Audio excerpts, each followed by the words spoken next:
আজকে আমাদের পবিত্র মাহ রমজান শেষ, আগামীকাল ইনশাআল্লাহ শাওয়ালের চাঁদ হবে, আগামীকাল ঈদুল ফিতর অনুষ্ঠিত হবে। আজকে আমরা এই ইফতার মাহফিলের আয়োজন করেছি কোরআনের পূর্ববাড়ি নামে মসজিদে। আজকে আমাদের ইফতার মাহফিলের উদ্দেশ্য ছিল এই 21শে রমজান, এই বাচ্চারা চুপ থাকো, রমজানের 21 তারিখ হযরত মাওলা আলী ইমাম হাসান হোসেনের আব্বাজান হযরত মাওলা আলী রাদিয়াল্লাহু আনহু উনি দুনিয়া থেকে বিদায় নিয়েছিলেন। উনি এই মাসে শহীদ হয়েছে, বলেন সুবহানাল্লাহ। আমরা অনেকে জানি না ইমাম হাসান হোসেন যখন শহীদ হয়েছে, হযরত মাওলা আলী রমজান মাস রোজার মাসে 21 তারিখ উনি শহীদ হয়েছে।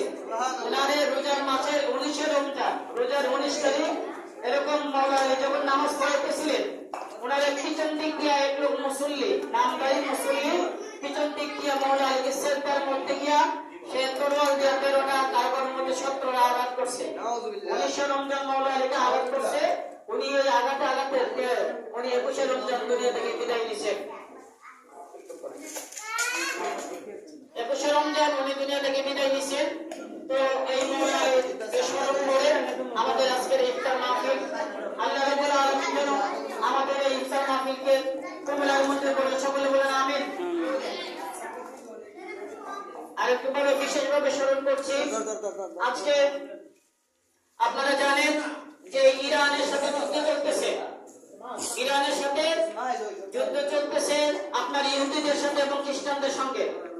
এই যুদ্ধের মধ্যে ইরানের মুসলমানদের বিশ্ব মুসলিমের একমাত্র নেতা যিনি ইরানের রাহবার মোহাম্মদ রাহবার ইমাম বাকিরি রহমাতুল্লাহ আলাইহি, উনিও শহীদ হয়েছেন। উনি শাহাদাত বরণ করেছেন এবং অনেক মানুষ ইরানের অনেক মুসলমান আজকে তারা এত কষ্ট তাদের উপর বোমা পড়তেছে, শত শত বোমা মারতেছে ইহুদি ইসরায়েলিরা। এই কষ্টের পরে তারা আল্লাহকে ডাকতেছে, স্মরণ করতেছে। স্কুলের মধ্যে বোমা মারতে অনেক ছাত্রছাত্রী শহীদ হয়েছে।